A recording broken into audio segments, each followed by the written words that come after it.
Tudo da Canção Nova em um só lugar. Canção Nova Play. O Senhor esteja convosco. Ele está no meio de nós. Proclamação do Evangelho de Jesus Cristo segundo Mateus. Glória a vós, Senhor. Naquele tempo, Jesus viu um homem chamado Mateus sentado na coletoria de impostos e disse-lhe: segue-me. Ele se levantou e seguiu a Jesus. Enquanto Jesus estava à mesa em casa de Mateus, vieram muitos cobradores de impostos e pecadores e sentaram-se à mesa com Jesus e seus discípulos. Alguns fariseus viram isso e perguntaram aos discípulos: por que vosso mestre come com cobradores de impostos e pecadores? Jesus ouviu a pergunta e respondeu: aqueles que têm saúde não precisam de médico, mas sim os doentes. Aprendei, pois, o que significa: quero misericórdia e não sacrifício. De fato, eu não vim para chamar os justos, mas os pecadores. Palavra da salvação. Glória a vós, Senhor. Ave Maria, cheia de graça, o Senhor é convosco. Bendita sois vós entre as mulheres, bendito é o fruto do vosso ventre, Jesus. Santa Maria, Mãe de Deus, rogai por nós, pecadores, agora e na hora de nossa morte. Amém. Eu esqueci de mencionar, mas quero pedir oração pela ordenação presbiteral que acontecerá hoje às 19 horas, lá na Catedral Metropolitana de Belém, minha arquidiocese de origem, Eu sou paraense lá de Castanhal, e hoje serão ordenados o diácono Paulo João, os diáconos Carlos José e o diácono Gabriel Paes, lá na arquidiocese de Belém. Peço oração por eles e coloco como uma intenção também nessa Santa Missa, a fim de que esses meus irmãos no ministério sejam sacerdotes segundo o coração de Deus. Irmãos e irmãs, nós estamos num contexto da liturgia, nessa 13ª semana do tempo comum, no qual acompanhamos o livro do profeta Amós. Qual o contexto desse livro? O profeta Amós, ele prega durante o reinado do rei Jeroboão II, época gloriosa em que o reino se estende e enriquece, mas o luxo dos grandes insulta a miséria dos oprimidos e o esplendor do culto disfarça a ausência de uma religião verdadeira. Então, pensemos a realidade na qual se encontra o profeta Amós. Esse reino cresce visivelmente, mas na verdade está se afastando do querer de Deus. E Deus suscita um profeta. E como nós ouvimos ontem na leitura, esse profeta, segundo a sua mesma narrativa, quando ele é orientado a deixar a região próxima do palácio, próxima do reinado, porque a sua profecia está incomodando o rei, ele diz: eu não sou profeta, nem sou filho de profeta, sou pastor de gado e cultivo sicômoro. O Senhor chamou-me quando eu tangia o rebanho, e o Senhor me disse: vai profetizar para o Israel, meu povo. Leitura de ontem. Então esse reino que está nesse engano, pensando que a prosperidade, riqueza, expansão, uma religião de esplendor, mas de falta de seguimento do Senhor e daquilo que o Senhor pede ao povo de Israel, suscita no interior. Diz a palavra que esse profeta, ele era de um lugar bem afastado, não é? E ele é suscitado naquela região, sem vocação de profeta, sem descendência de profetismo, para anunciar a palavra de Deus, para anunciar o que Deus quer falar àquele povo, para trazer o povo à verdade.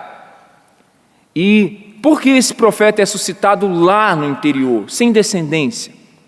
Porque muito provavelmente aqueles que estavam ali com a descendência profética, vindo das tribos para profetizar, segundo a ordem do povo de Israel, já estavam corrompidos. E Deus precisa suscitar alguém longe, que não está corrompido por aquela realidade de luxo e de afastamento na religião do coração de Deus. E ali o profeta vem profetizar diante dessa realidade.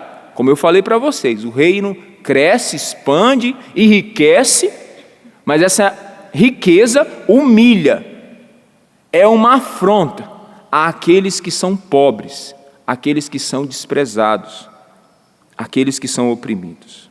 E aí o profeta hoje diz,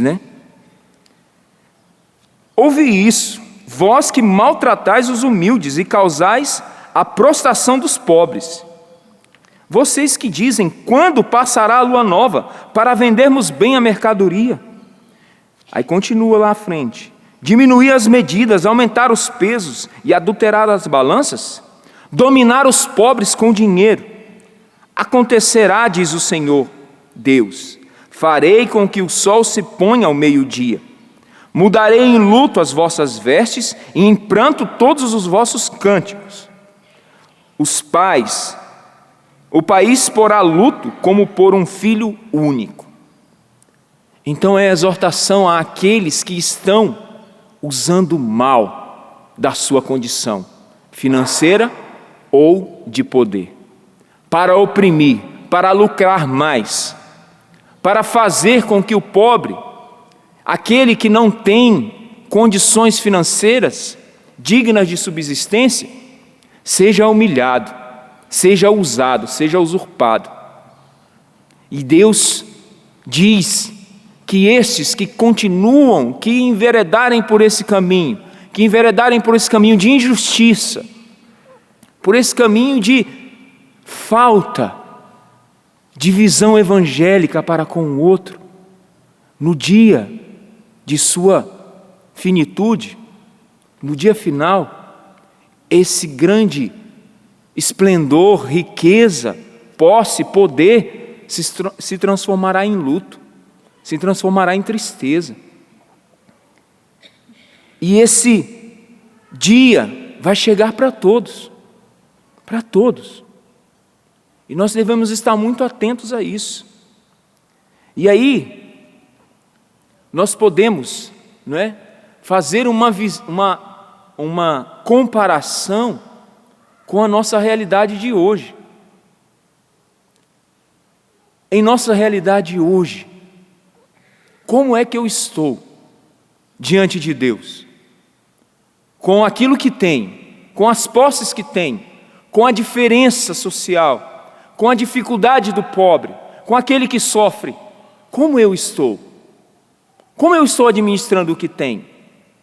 Como eu estou administrando aquilo que Deus me concede? Eu estou ajudando quem precisa? Eu estou abrindo mão daquilo que é fútil, daquilo que não contribui, daquilo que eu posso abrir mão para que o outro tenha o que ele precisa, o que ele necessita? Porque a gente pode olhar uma leitura como essa e pensar somente nos grandes políticos, nos líderes, nos grandes empresários, e esquecer da nossa conversão, e esquecer da nossa mudança. Como é que eu estou? Sim, devemos pensar e também pedir a conversão dos grandes, que podem mais que nós. Mas e nós? Como estamos? Porque aí nós podemos fazer uma ligação com o Evangelho. No Evangelho de hoje, narra-se a conversão de São Mateus. Muita importância ao Evangelho de Mateus, meus irmãos, nós devemos dar. Porque Mateus é o único evangelista que foi também apóstolo instituído por Cristo, chamado por Cristo. Ele tem uma autoridade no seu dizer evangélico que os outros não têm, porque os outros evangelistas não foram apóstolos. Ele foi apóstolo. Então, muita atenção quando Mateus fala. E Mateus hoje narra a sua própria conversão. Ele era cobrador de impostos. Ele lucrava e ganhava dinheiro acerca de roubo e engano. E Deus o olha com misericórdia, o chama, e ele o segue. O Papa Francisco ama essa vocação de Mateus em uma reflexão de um santo padre da igreja, que diz que quando Jesus olha Mateus, ele o olha com misericórdia e o olhando com misericórdia já o chama ao seguimento. E ali Mateus levanta, segue Jesus e dá a vida por Cristo. E abre mão de todas as riquezas injustas que ele tinha para seguir o Senhor. Mateus é um grande exemplo daquilo para a qual a profecia de Amós acontece. Mateus é. Mas eu pergunto de novo, e nós, como somos diante desse chamado? Porque aqueles que enveredarem por esse processo de injustiça, de subjugar o pobre, de humilhar o pobre, de fazer com que o pobre exerça aquele trabalho, aquela função indignamente, porque eu tenho, porque eu posso, porque ele precisa mais que eu, e enriquecer, e lucrar, e ganhar, e esbanjar, no final dos dias como será? Quando você estiver diante de Deus, qual vai ser a sua recompensa? O que você receberá? E abrindo mão de tudo isso e seguindo o Senhor, nós teremos a vida plena, do sentido pleno da administração dos bens, da pobreza, da ajuda ao outro. O Papa Francisco instituiu o Dia Mundial do Pobre. Ele vai acontecer todo 33º domingo do tempo comum. Esse ano vai ser dia 18 de novembro. E ele mandou uma mensagem, nessa mensagem ele botou uma frase de Santa Teresa de Ávila, que diz assim: a pobreza é um bem que encerra em si todos os bens do mundo. Assegura-nos um grande domínio, quero dizer, que nos torna senhores de todos os bens terrenos, uma vez que nos leva a desprezá-los. Se nós temos bens, e nós sabemos que esses bens não são a realidade plena da nossa vida, que a realidade plena da nossa vida é o céu, nós vamos ter condições de, com esses bens, ajudar quem precisa. Abrir mão deles, cuidar de quem precisa, para depois, diante de Deus, na nossa oração e principalmente no final de nossos dias, recebermos dele a recompensa verdadeira. Santo Antônio dizia aos ricos, aos quais ele pregava: acolham os pobres, ajudam os pobres, deem aos pobres aquilo que eles precisam e vocês podem, para que esses mesmos pobres possam vos acolher no céu, possam acolhê-los no céu. Meus irmãos, eu quero dizer para vocês, como é bom abrir mão para quem precisa, como é bom ajudar quem precisa. Quando a palavra de Deus diz que há mais alegria em dar do que em receber, ela está muito certa, porque essa alegria é imensa no coração daquele que vive. E eu te peço hoje, como padre, meu filho e minha filha, abra o coração para ajudar quem precisa. Seja como Mateus, abra mão da coletoria de impostos para receber a verdadeira riqueza, que é o céu, que é a graça de Deus. E isso passa pela ajuda ao pobre. Você pode pegar os santos de A a Z, todos os santos viveram essa experiência em suas vidas. Se nós queremos santidade, também busquemos assumir essa profecia de Amós, porque amanhã Amós profetiza a restauração de Israel, a restauração do reino de Davi, a profecia que é realmente anunciar a boa nova. Todos aqueles que vivem essa realidade de subjugar o pobre e de estar apegados aos bens têm uma solução, e essa solução levará ao céu, porque a profecia não é para a morte, mas para a vida, é para a conversão e não para a perdição. Então que acolhamos de Deus essa exortação da liturgia de hoje e acolhamos o chamado de Mateus como exemplo, para que nós também possamos abrir mão de tudo aquilo que nos afasta do Senhor. Que o Senhor nos dê essa graça, também por intercessão da Santa, que hoje comemoramos a memória. Santa Maria Gorete, rogai por nós. Tudo da Canção Nova em um só lugar. Canção Nova Play.